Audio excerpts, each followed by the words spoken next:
Hello Aries, Sun, Moon, Rising, and Venus Signs. Kamusta kayo? Sana kayo nasa mabuti kayong kalagayan. Welcome back po sa Star Tarot. Kung bago kayo dito, welcome din kayo. Thank you for your support. I truly appreciate it. God bless you all po, Aries. Maraming salamat po sa mga likes and subscribes ninyo, pati na rin sa mga magagandang komento po na iniiwan ninyo sa ating mga videos. Maraming salamat.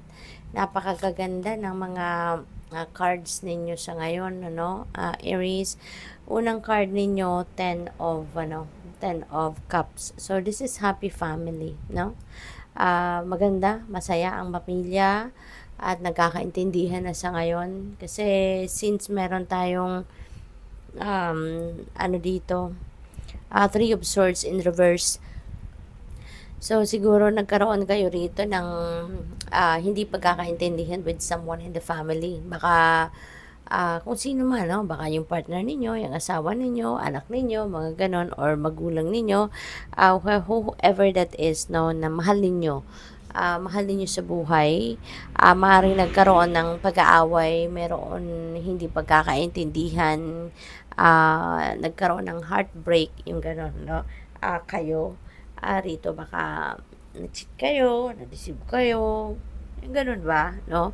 And that could be related as well dito sa sa Ten of Swords, no? Pero maganda to kasi in reverse na to, tapos ito naka-upright pa. So tapos kung nakikita ninyo rito yung card, yung tao nakasaksak pa rin yung mga swords sa likod niya. That represents that this happened, may merong stabbing, no, energy na nangyari siguro sa inyo rito, Aries, sa iba sa inyo. But for the longest time sa ngayon, parang naghihilom na rin kayo, gusto niyo na rin na gusto niyo rin na mag-move on na. Kaya nakikita ninyo rito, no, may dagat, lumalabas na ang dagat, yung sikat ng araw, ayan, na nagkukulay yellow na, no, yung sky, at saka ito yung black part na to, ito pa yung natitira, nabubog sa dibdib ninyo. Kasi dati, nung nasaktan kayo, when this is still upright, no, nasaktan kayo, nabalot kayo ng dilim, kasi nasaktan kayo, naloko kayo, sumama loob ninyo, umiyak kayo, yung ganon, Pero ngayon, since parang naghihilom na ang puso ninyo, naghihilom na yung sakit na naidulot sa inyo ng kung ano man ang sitwasyon dito na nakapagdulot ng heartbreak sa inyo, ayan, umaakyat na yung darkness. So, konti na lang, no? Halos kalahati na lang yung nararamdaman ninyong sama ng loob. Unti-unti na kayo naghihilom, no? Unti-unti na siguro kayo nagkakaroon ng liwanag sa inyong isipan na it's about time na for you to move on. It's about time na for you to heal. It's about time na for you to be optimistic at i-let go na yung mga sama ng loob, i-let go na yung galit, i-let go na yung mga resentments, no? So, yun ang rito. Yun ang ganap rito for some of you. And this is 10, 'di ba? So, 10 represents endings and beginnings. Kaya handa na kayo ritong i-release, no? Ano man ang mga resentment, sama ng loob ninyo, at handa na kayong i-embrace, no, yung bagong buhay rito. Kaya naman, yung Three of Swords dito din, in reverse na. Kasi meron na dito naiisip kayong pagpapatawad, no? Kasi hindi kayo makakapag-move on kung hindi pa kayo nakakapagpatawad. Kung hindi pa ninyo pinapatawad yung taong nakasakit ng inyong damdamin, pati na rin yung sarili ninyo, no? Kapag hindi pa ninyo papatawad, you won't be able to move on and start on a clean slate, diba? Kaya parte ito ng healing ninyo. So ngayon, papunta na kayo sa recovery, papunta na kayo sa pag-release ng lahat ng bubog, no, sa puso ninyo, and accepted nyo na things happened for a reason, and there are some things that needs to happen para nang sa gayon makarating kayo sa kung saan man kayo na naroon sa ngayon.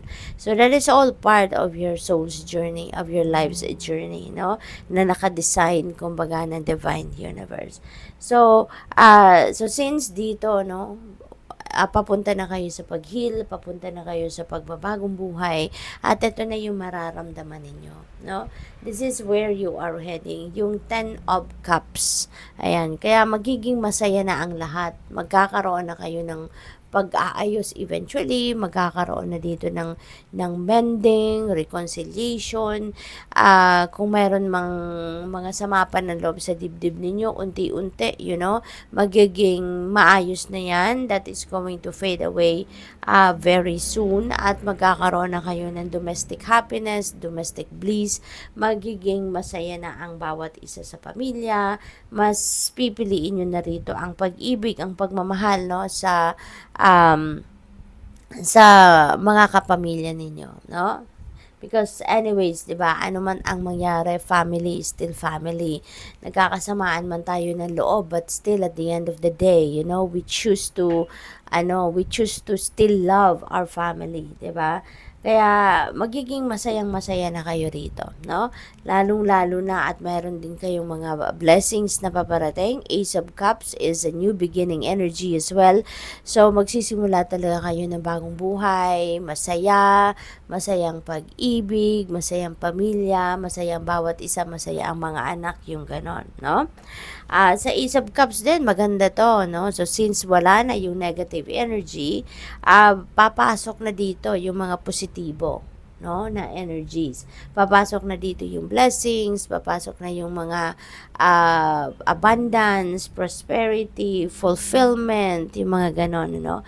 Maaaring magsisimula din kayo rito ng bagong yugto talaga, no, sa inyong relationship, kasi maaaring yung sitwasyon na to, kung ano man yung, or kung sino man ang nakasakit ng iyong damdamin in the past, maaaring yan ay yung person ninyo, no? Maaring yung karelasyon ninyo yan. Kaya ngayon, maaring magsimula kayo, may pagpapatawad, 'di ba? So maaring magsimula kayo ng bagong yugto, no, sa inyong relationship.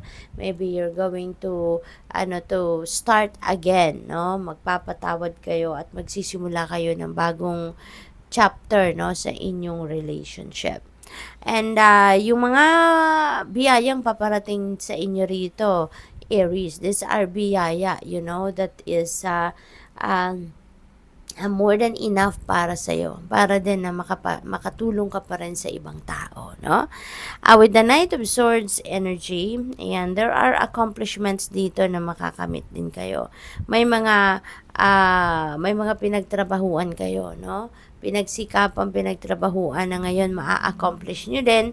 At saka may mga with this all of these energies, no, maraming pagbabago magaganap sa buhay ninyo riyan, no. So there are changes sa buhay ninyo, hindi lang sa personal na aspeto ninyo, kundi pati na rin sa ninyo, siguro pati na rin sa career ninyo, pati na rin sa hanap buhay ninyo, source of income ninyo, yung ganon, no?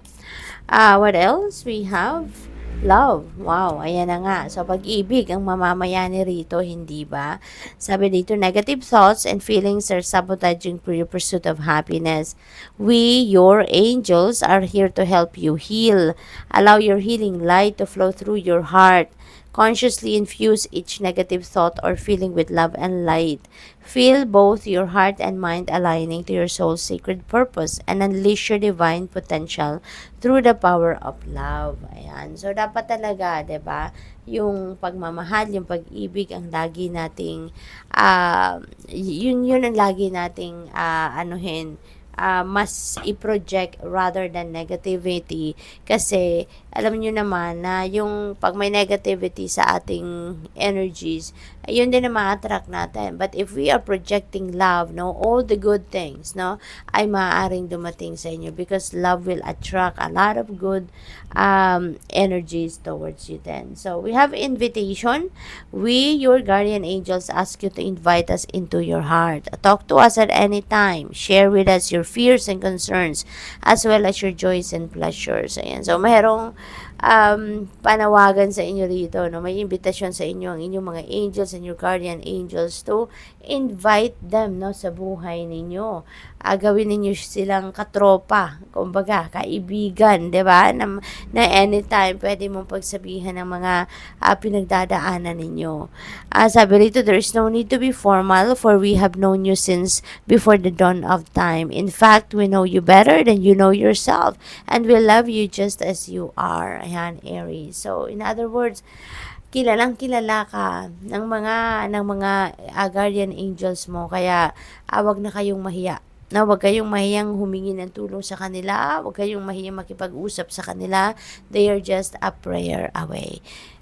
Good luck. Thank you for watching. Love and light. Namaste.